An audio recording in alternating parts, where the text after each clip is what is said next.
Welcome to Invest. We talk about investing, finance, and professional development. As the current time of exactly 8:30 a.m. on Eastern Time, Ethereum contract $3,465, up about close to 4% so far. With respect to overall crypto market, see clearly we are relatively green across most of the coins, beside Polkadot and Algorand are both down 1% respectively. And on the equity side, we are up across the board. Dow Jones up about 1%, S&P as well. Nasdaq's up about close to 1.5% so far.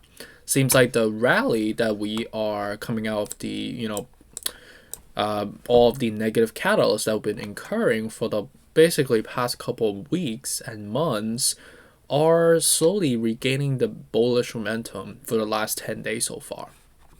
Right, and with respect to Ethereum right now, we are exactly at the resistance level of the 3475, which we have discussed in our prior video, right? The 3150, which was a monumental level, the 3335 is the next level, and then 3471 is the next subsequent resistance level, right? Seems like we broke through both of them, and right now we are at the upper echelon of the extreme overbought level of 75 out of 70.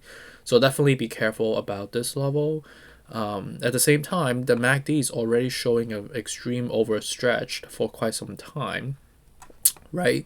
So it's it makes sense why that is, because of the bullish rebound, regaining all the loss that you have incurred with that overreaction from the quadruple whammy effects, right? From the Ukraine-Russian war, to interest hikes, to fear mongering, cultivating on a day-to-day basis with media affectation, to the COVID affectation that has been kind of percolating, which is still in a lingering factor for respective regions of the world. Like China, for example, there's a lockdown going on. Also in the US, the cases are seemingly spiking all over again, driving some, stir into the market. But as we got over the hump, right, there seems to be less media affectation around the negativity, but more towards the optimistic side of the spectrum, which is curated, quite subtly by the media affectation, driving overreactions onto buying activities onto the market, right? In addition to that, on the financial market perspective, there's also been a lot of shorts options that has been liquidated, will subsequently drive more buying pressure, and I'm talking specifically for Bitcoin, right? And with respect to Bitcoin, let me just take a look at this real quick. You could see that as people got liquidated around the 43s, get that mega green candle, that was the indicator for the liquidations of the short positions that a lot of people incurred prior. And now we are leaping back up because of the contractual mechanism that got kicked in, allow the people to be forced to be buying at a higher price, which subsequently incur more market dynamics into the purchasing activity for Bitcoin, which allow us to be at the $48,000 at the moment. Okay, so that's the dynamic of it. So it's like basically four quadruple whammy effects combined with overreactions on optimism, combined with the contractual mechanism that kicks in. And for this week specifically, there are some job data that's coming out. I know that we're going to see some foreshadow numbers coming out today. I believe it's going to come out at 10 a.m. on the Eastern time, and then subsequently on later this week on Friday as well. So we'll keep a needle out on how that's going to come out, because those job numbers are going to triangulate Fed's decisions on the interest hikes, right? And how that is going to correlate to the inflationary pressure going forward, right? So with respect to recording time, again, 8:30 a.m. on the Eastern time, we are exactly at the resistance level of the 3475. In terms of the current setup right now, what should we be doing, right? We are extremely overbought at 75 out of 70. And if you look at historicals, right, let's just go backwards in time. You can see that every single time, we touch around the 74, we kind of bounce back down. And knowing the fact that we've been leaping for such a long time right now, the highest we could get to was, approximating around 77, 74. The huge parabolic movement that we've seen in the past was at 86 out of 70. So technically we could keep leaping up to that type of momentum. But then you see the next thing is we crashed down extremely harshly, right? So I think we are kind of squeezing the lemon a little too hard right now with this bullish momentum rally that we've incurred so far, right? The next level we need to get up to will be the 3650. And then the subsequently 3850. And by then, I think if we get to the 3650, we'll be at the 80 out of 70. And then if you go up to 3850, we'll get up to like possibly even 85 to 90 out of 70. If you get up to 4158, I don't think that will be that logical, because that will just completely destroy the chart. I've never seen a RSI go up to like 105 out of 70, because that's a huge abnormality into the market dynamics. So something to think about. Ultimately, the risk setup is too fast, too strong, too quick. But if you again, you don't have to listen to me. If you believe in this asset for a long term, hold it for a long term, right? You could technically buy now. So has other people that have been doing so far. But people have that type of herd mentality, right? When they see it pumping up, they tend to chase the pump, right? So I would take the other side of the coin by taking a third-party perspective, looking into the setup.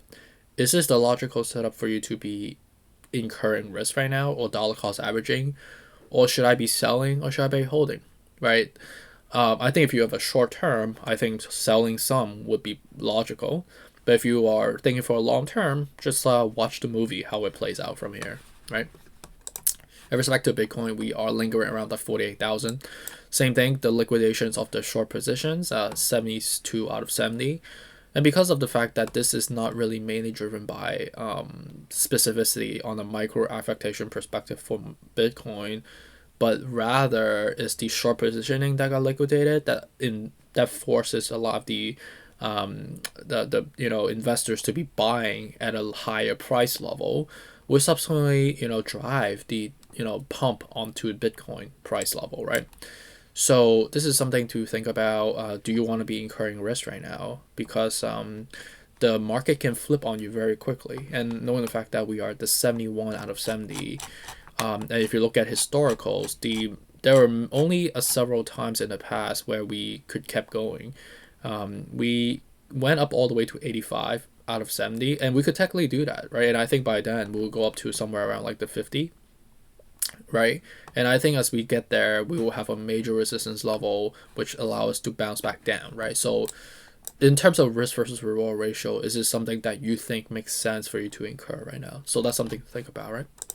Dogecoin up about 4%, with the 1483 right now.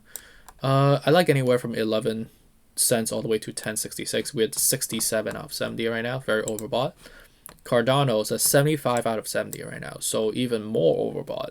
Large separation, still bullish because of the W shape that we're forming. It seems like we have formed resistance on resistance level. So going up to, I think, if we want to keep being parabolic, I think we could get to 134. But do you want to stretch it? That's a question that you want to think for yourself, because ultimately it's about risk management, right? Is this a good level to be incurring risk at the moment? I personally don't have that risk of, I'm more risk averse, so I would probably just stay away. Solana is at 113 right now. We are exactly at the resistance level that we have identified. We are at the 70 out of 70 right now, so very overbought across the spectrum. So short term wise, taking some profit right here would not be a bad idea, knowing the fact that we ran up for quite some time now. XRP is 88 cents right now. We are at the next comfortable level again, right? We tend to just glide. It's like a magnetic type of sticks that we have. So it's either go up that way or go down back next to the 78 cents level. We're at the 65 out of 70, so I prefer anywhere from 69 to below, to be honest with you. Polkadot's down about 1%. We're at the 69, so 70 out of 70. I prefer anywhere from like 16 all the way to 1406 from here. Algorand's down about 1%. Anywhere from 73 all the way down to 67 is more logical at the 69 out of 70, so It's okay. It's not the best, not the worst. But it's still very overbought in comparison. Shiba Inu, it's about 6% with 67 out of 70. So anywhere from basically 2100 below is where I would be buying at. Right now, it's a little bit too overbought and too fast, too strong right now. MATIC's up about 4%, 142 to 120. That's why I would be buying at in terms of the profitability margin perspective. AVAX about 6%. Right now it's going up, trying to get back up to the to hump that of 100. But you can see that how many times we got canceled out, right? Many times, like 1, 2, 3, 4, 5. A bunch of times we had the 67, 64 out of 70. I think we could technically keep leaping up, to be honest, because it's still bullish. But I think we're gonna get canceled out around like the 100, right? I don't think breaking 100 can be a lot possible because of the prior resistance levels we have formed. And then with respect to lastly on Luna, I think Luna is coming true. You can see that we were expecting a pump, right, going up to breaking all-time high, which came true. 110 and 106 was the point that we got to early this morning. We're at the 65 out of 70 right now, so this is something we expected, right? We need to cross up, form a golden cross, which is where we're at right now. I think we ideally could go up to 110 and then reverse back down and sell back down, and then deplete the RSI back to more of a normal cadence, right? Which is 65, 52, and 45 from here, right? So hope you guys have a good day on this Tuesday, and let me know if you have questions. And appreciate it. Take care.